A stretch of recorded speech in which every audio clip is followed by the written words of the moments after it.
जमाने में लड़के लोग शादी करने से डर रहे हैं क्योंकि उनको पता है कि अगर मेरी वाइफ खराब निकली तो मैं तो जाऊंगा, मेरा अपनी जो सास बेचारी उसको मार देती है, उसका नाम लगा देती है, जो ससुर है उसका नाम लगा देती है, जो बुआ है, बहन है, जीजा है, फूफा है, मामा है, मामी है, सबका नाम लगाएंगे तो देश में ना तो बच्चे पैदा होंगे, क्योंकि जो नारीवादी संगठन है वो कहते हैं हमें आदमियों की जरूरत नहीं है जी। फंसाओ मत, झूठे केस लगाओ मत। अतुल सुभाष का बैंगलोर वाला मैटर हो, चाहे मेरठ में अभी अपने हस्बैंड का मर्डर करने वाला मैटर हो, चाहे मुंबई में भी फांसी लगा के सुसाइड करने वाला मैटर हो, मेल फीमेल का जो डोमिनेशन हो रहा है सोसाइटी में, उसमें मेल डोमिनेंस खत्म ही होते जा रहा है।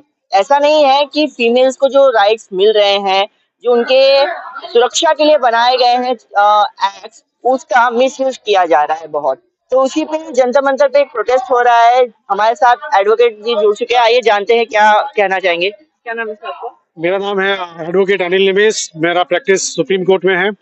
आज हमें एक मौका मिला है दिल्ली सरकार की तरफ से, जिसमें हम ये कहना चाहेंगे जो आर्टिकल 15(3) है, यानी कि जो हमारा डिस्क्रिमिनेशन के ऊपर बनाया गया है, इसमें प्रोविजन दिया गया है कि कानून बनाया जा सकता है महिलाओं के लिए, उसके लिए हमें कोई दिक्कत नहीं है, उसका सम्मान है। पर अगर उसका मिसयूज होता है तो उससे हम लोगों को बहुत भारी क्षति है। तो आज हमने उसी चीज का प्रदर्शन किया है। अब आप देखें कई केसेस है, अतुल सुभाष वाला केस सुसाइड, जिसमें उस पर डाउरी केस लगाया गया, पूरी फैमिली को प्रताड़ना हुई और उसने सुसाइड कर लिया गया। कल परसों की केस है जिसमें एक महिला ने अपने पति को मार करके ड्रम में डाल दिया गया। इसके अलावा एल्यूमिनी को एक बिजनेस बना गया। अभी क्रिकेटर हाल ही में 4.25 करोड़ अपनी वाइफ को दे रहा है। तो ये एक तरह का समस्या, एक प्रैक्टिस बन गई है, जिसके खिलाफ हम आज आवाज उठा रहे हैं, क्योंकि इसके लिए कोई आवाज उठाने के लिए तैयार नहीं है। आप लोग के लिए यही मैसेज यही देना चाहेंगे कि ये कानून जो है हमारे लिए है ही नहीं, आदमियों के लिए बहुत बड़ी प्रताड़ना है, बहुत बड़ी दिक्कत है। अगर आप पर केस लगता है, झूठा केस, जैसे कि गुड़गांव में लगाया था एक लड़की ने, 20 साल की उम्र की लड़की ने, 15 अलग अलग रेप केसेस लाए गए। जब पुलिस ने उसको पकड़ा गया तब उसके बारे में पता चला गया कि वो कई केसेस लगा चुकी है। इसके लिए कई लोग जो हैं आवाज उठा रहे हैं, पर लेकिन आज तक उस पर कोई सुनवाई नहीं है। कारण ये है कि कानून इतना कठिन बनाया गया है कि अगर आप पर केस लगाया जाता है तो आपके लिए आप पर कोई सुनवाई नहीं है। आप अगर आदमी हो तो आपको सीधा जेल है। यही इसका एक सबसे बड़ी समस्या है, जिसके लिए आज हम खड़े हुए हैं। और हम चाहते हैं, हमारा जो डिमांड है, आर्टिकल 15(3)(a) लाया जाए, जिसमें जो सरकार है, चाहे केंद्र हो चाहे स्टेट सरकार हो, राज्य सरकार हो, वो कानून आदमियों के लिए भी बनाए। यही हमारी मांग है। जब मांगे तो उठती है लेकिन कोई काम नहीं दिखता है। चाहे आप बात करें कोर्ट में भी हो, क्योंकि अतुल सुभाष वाला जो मैटर था, उसकी वाइफ को फ्री कर दिया गया और बच्चे की जो कस्टडी थी वो उसके मदर को ही मिली है। तो इस पे क्या कहना चाहिए? देखिए, ये घूम फिर कर एक ही पर बात आती है कि जो कानून है वो फीमेल ओरिएंटेड है।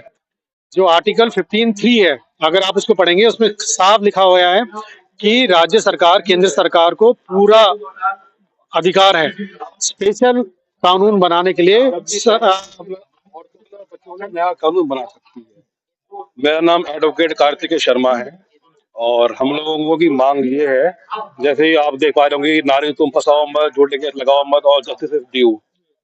हर रोज एनसीआरबी के हिसाब से 150 से 250 आदमी रोज आत्महत्या कर रहा है, एब्यूज ऑफ लॉ की वजह से, कानून के दुरुपयोग की वजह से। और अतुल सुभाष हुआ, चाहे दिल्ली का पूरे खुराना हुआ, चाहे आगरा का मयंक शर्मा शर्मा हुआ, चाहे वो अभी हाल फिलहाल में जो नेवी का सौरभ राजपूत, जिसकी वाइफ ने उसके 15 टुकड़े करके उसको सीमेंट के ड्रम में जमा दिया बॉडी को उसकी। तो कब तक ये सिलसिला चलता रहेगा? हर रोज आदमी मर रहा है। और जितने तमाम कानून है महिलाओं के लिए है, चाहे महिलाओं के लिए थाना है, महिलाओं के लिए एक डेस्क है, महिलाओं के लिए 498A IPC है, 85 BNS है, पॉक्सो एक्ट है, पॉश एक्ट है, 498A IPC में औरतों के लिए है, डाउरी प्रोहिबिशन एक्ट औरतों के लिए है। आदमी कहाँ जाए? आदमियों के लिए क्या? संविधान का आर्टिकल 15(3) बोलता है कि सरकार जब चाहे औरतों के लिए और बच्चों के लिए नया कानून बना सकती है। तो पुरुष कहाँ जाए देश में? सरकार नारा देती है कि बेटी बचाओ बेटी पढ़ाओ, और पुरुष कहाँ जाए? भारत का बेटा बाहर में जाए? भाई, अगर आप कहते हो कि आर्टिकल 14 के हिसाब से ऑल सिटीजन्स आर इक्वल, हर नागरिक एक समान है, तो यहाँ समानता क्यों नहीं है? नहीं, आप कहते हो हम हर आदमी को विदाउट एनी डिस्क्रिमिनेशन अपनी जिंदगी जीने का अधिकार है आर्टिकल 21 के तहत। तो जहां पुरुष अपनी पत्नी के द्वारा, अपने गर्लफ्रेंड के द्वारा प्रताड़ित किया जा रहा है, तो क्या उसके अधिकार का हनन नहीं हो रहा? कि आर्टिकल 21 का ये वॉलेशन नहीं है? इसका जवाब मैं नहीं, पूछ रहा है सारा भारत, पूछ रहा है सारा पुरुष समाज जो पीड़ित है। जो आप ये देखो, कोई आदमी अगर बेगुनाह होता है, उस पर आरोप लग जाता है, तो आरोप मात्र के लगने से पहले दिन ही देश की मीडिया उसको आरोपित बना देती है, एक्यूज बना देती है कि ये मर्डरर है, ही इज रेपिस्ट। और फिर लोग बोलते हैं कि ऑल मैन आर रेपिस्ट। इस देश में कुछ महिलावादी संगठन हैं जो बोलते हैं कि आदमी तो he is a born rapist, वो एक पोटेंशियल रेपिस्ट है। अरे भाई, आपके घर में आपका भाई भी है, आपका पिता भी है, क्या उनको भी आप इसी दृष्टिकोण से देखते हैं? क्या वो भी रेपिस्ट है? तो ये गलत है। कानून अगर महिलाओं के हक के लिए बना है, उनकी सेफ्टी के लिए बना है, तो मर्दों के लिए भी कुछ कानून बने। जैसे कि डोमेस्टिक वायलेंस एक्ट 2005 ये कहता है कि महिला को घरेलू हिंसा से बचाने के लिए ये कानून बना है। तो जो हिंसा, जो घरेलू हिंसा आदमियों के लिए हो रही है, आदमियों के साथ में हो रही है, उसका क्या? अभी हाल फिलहाल में एक वीडियो आई, एक लड़की अपने बाप की छाती पे चढ़ के उसको पीट रही है, डंडा से मार रही है, उस आदमी की मृत्यु हो जाती है, ससुर की मृत्यु हो जाती है। कहाँ जाए वो आदमी? वो बाप था उसका, बाप कहाँ जा बेचारा? भाई, हम ये चाहते हैं औरतों को कानून दो, बहुत अच्छी बात है, बच्चों को कानून दो, बहुत अच्छी बात है, लेकिन पुरुषों को कानून भी तो दे दो यार। भाई, पुरुष है, औरत जगह जननी है, तो पुरुष के बिना औरत को ये संभव नहीं है कि बच्चे को इस दुनिया में लेके आ सके। क्या गलत है मैंने जी? देखिए, इसका एक समाधान है। समाधान ये है कि जैसे कोई कानून होता है, उसका खौफ होता है। यही पर्पज है कि अगर कोई कानून, यानी कि जो चीज गलत हो रहा है उस पर कानून बने और खौफ होना चाहिए। उसी हिसाब से अगर कोई उसका मिसयूज करता है, उसका भी खौफ होना चाहिए। यानी कि हम ये कहते हैं, जो हमारा उसमें है कि अगर, ये देखिए हमने लिखा है साहब, अगर एक रेप विक्टिम जो है, अगर 10 साल की कैद है रेप केस में, तो उसी ढंग से फेक रेप विक्टिम को भी 10 साल की कैद होनी चाहिए। यानी कि अगर हम पर 10 साल का कैद होना चाहिए, अगर वो झूठा पाया जाता है, तो मेरी तो लाइफ खराब हो गई ना।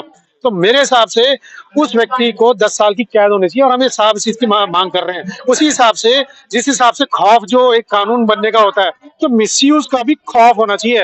लेडीज लोगों को खौफ नहीं है, उनको लगता है कि उनकी हर तरह से बचाव हो रही है, चाहे जुडिशरी होगी, चाहे पुलिस होगी, पुलिस उनकी रक्षा में तुली हुई है। पर लेकिन हम लोग की कोई रक्षा नहीं कर रहा। तो जब हम लोग जॉब से जब घर आते हैं, तब हम लोग डरे डरे आते हैं, कई लोग तो सुसाइड कर लेते हैं।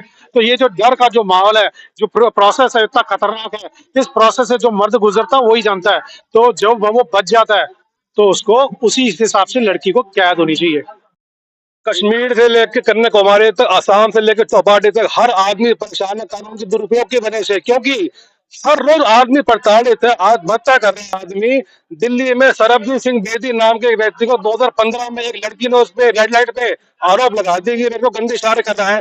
4 साल उस आदमी ने जेल के चक्कर लगाए, कोर्ट के चक्कर लगाए, उसने उसको दिल्ली का दरिंदा घोषित करने वाले दिन कहते ये तो दिल्ली के दरिंदा है। भाई, उसकी जॉब छोड़ दी, उसको लोगों ने दुत्कारा, उसको लोगों ने इतना नकारा समझा उसको लोगों ने कि वो आदमी दर दर की ठोकरें खाता रहा। पिछले 4 साल में वो आदमी चक्कर लगाता रहा कोर्ट के, और आज वो लड़की आराम से कनाडा बैठी हुई है। झूठा केस करने के बावजूद भी, झूठे केस को साबित होने के बाद भी वो लड़की कनाडा में बैठी है आराम से। लेकिन उस आदमी जिंदगी का क्या? उसने जो जॉब की, जो उसकी सम्मान को एक हानि पहुंची, उसका क्या? तो सम्मान पे चोट लगी, उसका क्या? आदमी को जो रेपुटेशन उसकी लॉस हुई है, जो उसकी लाइफ का, जो उसकी लाइवलीहुड का लॉस हुआ है, उसकी भरपाई कौन करेगा? भाई, हम कहते हैं 10 साल की सजा हो। सेक्शन 69 BNS कहता है अगर आपने किसी लड़की के साथ संबंध बना के उसको शादी का झूठा वादा किया, झांसा दिया, तो आपको 10 साल की सजा हो सकती है। लेकिन अगर वही लड़की किसी लड़के के साथ में संबंध बना के उसको शादी का झूठा वादा देती है, झांसा देती है, तो उस लड़की का क्या? भाई आप ठीक है, कानून सबके लिए एक समान है, लेकिन जो झूठे आरोप लड़कों पर लगाती हैं लड़कियां, और सिद्ध होने के बावजूद भी कुछ नहीं होता है उनका, कोई कॉमन सेंस कुछ नहीं मिलता है। अगर पॉक्सो वाली बात आ जाती है तो लड़कियों को मुआवजा मिलता है झूठे केस में भी लगाने के बावजूद भी। तो आदमियों को ऐसा कुछ एटलीस्ट कुछ तो हो कि उनको कुछ मुआवजा मिले, भाई जो उनका जीवन यापन में उनकी मदद कर सके, कुछ तो उनको मिल जाए। इसमें एक चीज और कहना चाहूंगा मैं, जो आजकल मैरिज वाली जो पोर्शन हो गई है, उसमें डिवोर्स को आजकल बनाया हुआ है बिजनेस। अभी एक क्रिकेटर, अभी हालांकि कल कल की बात है, उसको 5.25 करोड़ उसने अपनी वाइफ को दिए। आप बताओ, 5.25 करोड़ बहुत बड़ा अमाउंट होता है। ये क्यों मांगा गया? अभी आपने अतुल सुभाष की बात की गई थी, है ना? उसमें आप देखें कि उसने केस डाला डाउरी और डोमेस्टिक का, ठीक है, पर जब उसका व्यक्ति ने, उसके हस्बैंड ने सुसाइड कर लिया, पर उस पर कोई केस नहीं है, उसको बेल पे तक। अगर देखा जाए सर, जो फैमिली कोर्ट की जज थी उसने भी रिश्वत लेने की मांग की, बट उस पे अभी तक कोई एक्शन नहीं लिया गया। बिल्कुल सही कहा आपने। उसमें 5 लाख का जो उस पर एक्यूजेशन लगाया गया था, और इस पर जब जुडिशरी को एक्शन लेना चाहिए था, जैसे अभी 15 करोड़ रुपए पाए गए, है ना? पर लेकिन हाँ, पर साबित नहीं। बाकी ये है कि जैसे एक, अगर किसी आदमी पर एक्यूजेशन लगाया जाता है तुरंत एक्शन, अगर जज पर एक्यूजेशन लगाया जाता है तो तुरंत एक्शन क्यों नहीं? ये एक बहुत बड़ा प्रॉब्लम है। अगर हम अपने आप को बचाएं तो कहाँ से बचाएं?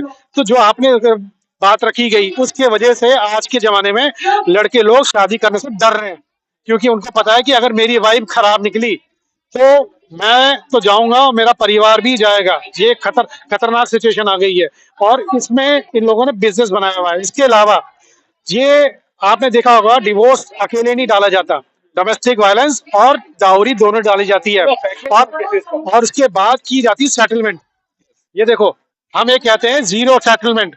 अगर आप केस लड़ना ही चाहते हो तो पूरा लड़ो ना, सेटलमेंट क्यों करते हो? क्यों मांगते हो 50 लाख 60 लाख रुपए? लड़ो आप। अगर व्यक्ति गलत है तो जेल होने दो, क्या दिक्कत है भाई? हम और आप सभ्य लोग समाज में यही चाहते हैं, खराब लोग चले जाएं। तो अगर औरतें खराब हैं तो हम भी वो चाहते हैं कि ऐसे व्यक्ति ना रहें, हमारे लिए खतरा है आम आदमी के लिए।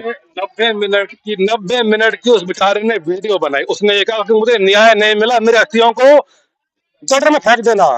तो कितने अतु सुभाष आप पैदा करोगे देश में? कई पुनीत खुराना, और कितने लोगों का नाम सामने आता ही नहीं है मीडिया में, कितने लोग परेशान है इस चीज से, लोग कहाँ जाए भाई? कोई सुनवाई नहीं है उनकी। उस आदमी को बेंगलोर से अपने घर पे आना पड़ता था, वहां पे जहाँ पे उसका केस चल रहा था, वहां पे इतनी दूर से आना पड़ता था वहां पे वो छोटे केसेस के लिए। उस आदमी ने, उसकी बीवी ने इतना उसको बता कि भाई भाई उसने कानून का सहारा उसने नहीं लेना समझा, उसने, और उसने अपने जान लेना समझा, इसलिए वो तो दुनिया से चला गया। लेकिन कितने लोगों को आप चाहते हो कि कितने लोग और जाए इस दुनिया से? भाई कितने पुनीत खुराना है जिसको कि उसकी भाई उस पर गालियां दे रही है, सीसीटीवी कैमरा में फुटेज में आया हुआ है, उसकी भाई उसको गाली दे रही है। उसके बावजूद भी आज वो सांस ले रही है, हवा में सांस ले रही है।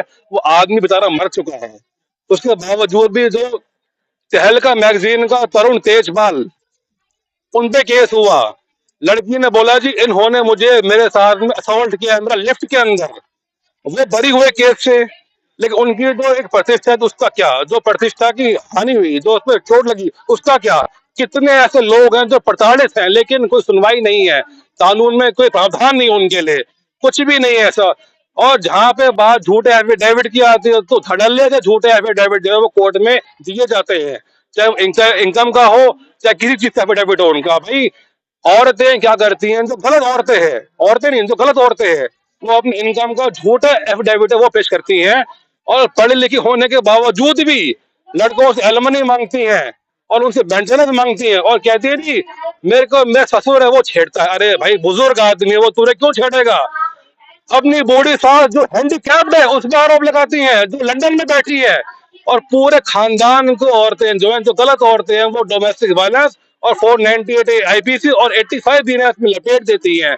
जो अपने चंद सांसें गिन रही है वो औरत, अपनी जो सांस बेचारी है उसको मार देती है, उसका नाम लगा देती है, जो ससुर है उसका नाम लगा देती है, जो बुआ है, बहन है, जीजा है, फूफा है, मामा है, मामी है, सबका नाम लगा देती है कि जो लोग शादी में आए थे सब गुनहगार है, सबने मेरे को मिलकर मारा है, छेड़ा है, मेरे को तंग किया, मेरे को प्रताड़ित करा है। तो आदमी की सुनवाई नहीं है इस कानून में। हमें चाहते हैं संविधान की अनुच्छेद 15 का उप अनुच्छेद क्लॉज 3 में मैं उसमें बदलाव है, उसमें अमेंडमेंट दें, उसमें बदलाव आ जाए और जो कानून बनता है वो सबके लिए कानून बने, और कोई भी ऐसा कानून ना हो जो एक तरफा हो, जो वन साइडेड हो। जेंडर न्यूट्रल लॉज का आना बहुत जरूरी है देश में। अगर आज नहीं आया तो क्योंकि आदमी तो वैसे भी जाने वाले हैं। एक रिसर्च के हिसाब से जो एक्साइज क्रोमोसोम है वो क्रोमोसोम ही खत्म होने वाला है। तब जब आदमी ही नहीं रहेंगे तो देश में ना तो बच्चे पैदा होंगे, क्योंकि जो नारीवादी संगठन है वो कहता है हमें आदमियों की जरूरत नहीं है जी। अरे भाई, बिना आदमी के पॉपुलेशन कैसे बढ़ेगी देश की आगे? अगर तुम कहते हो हर आदमी इज अ पोटेंशियल रेपिस्ट, अरे भाई आप भी तो एक बाप की बेटी, आप भी तो एक भाई की बहन हो, क्या वो भी बलात्कारी हैं? हर आदमी को एक तराजू में तोलना गलत है, बहुत गलत है। आप अगर ऑफिस की बात करें तो ऑफिस में पॉश एक्ट है और वो सिर्फ महिलाओं के लिए है। अगर आप किसी महिला के साथ बैठे हैं तो आदमी आज की तारीख में उससे हाथ नहीं मिलाता, सोचता है यार कहीं मेरे पे कोई गलत इल्जाम ना लगा दे, कोई गलत इल्जाम ना पता लगा दे। मेट्रो में जाते हैं तो बड़ी शांति सावधानी से आदमियों को बैठना पड़ता है मेट्रो में। कहीं पैर टच हुआ, मेरे साथ असॉल्ट हुआ, मेरी मॉडेस्टी को हट हुआ है, 509 लगा दो उसके ऊपर, 354 लगा दो उसके ऊपर, 354 ए लगा दो उसके ऊपर, डी लगा दो उसके ऊपर। भाई अगर गलती से आपने किसी लड़की को फ्रेंड रिक्वेस्ट भेज दी, पहली बात है आप तो भेजो ही मत। फिर भी मान लो आपने भेजी दी तो लड़की आपको साइबर स्टॉकिंग के केस में फंसा देती है कि इसने मेरा पीछा किया नेट पे, इसके ऊपर पीएससी तो डी लगा दो जी। आदमी जाए कहाँ, कहाँ जाए आदमी? इसमें जो आज हमारा प्रोटेस्ट है उसमें हम एक चीज रख रहे हैं सामने कि आज तो 2025 है, 5-10 साल बाद बहुत बुरा हाल हो जाएगा, ठीक है। और जो हमारे आने वाले बच्चे हैं, जो लड़के हैं, उनको बहुत तकलीफें झेलनी पड़ेगी। तो हम ये कहते हैं, हमारी जो मांगे हैं वो ये है कि एक प्रोविजन है कॉन्स्टिट्यूशन ऑफ इंडिया में, आर्टिकल 15(3), जो उसमें बोलता है कि कानून बनाया जा सकता है लड़कियों के लिए, लेडीज के लिए। हम ये चाहते हैं आर्टिकल 15(3) ऐड किया जाए, जिसमें लिखा जाए कि कानून आदमियों के लिए भी बनाया जा सकता है। इसके अलावा जितनी भी धाराएं लगाई गई हैं महिलाओं के फेवर में, उसमें ये लिखा जाए कि अगर ये पाया गया कि ये मिसयूज पाया गया इस कानून का, या झूठा पाया गया केस, तो उस लेडी को, उस फीमेल को भी उतनी ही सजा हो जितने की आदमियों के लिए उस धारा में प्रावधान दिया गया था। तो ये एडवोकेट अनिल और एडवोकेट कार्तिकेय जी का जो डिमांड है, जो आर्टिकल लाना चाहिए पुरुषों के सपोर्ट में, क्योंकि देखा जाता है अतुल सुभाष का मैटर हुआ, हफ्ते 2 हफ्ते तक बहुत अच्छे से उछाला गया, लोग सपोर्ट में भी आए, लेकिन अब कोई भी इस पे बात नहीं करता है।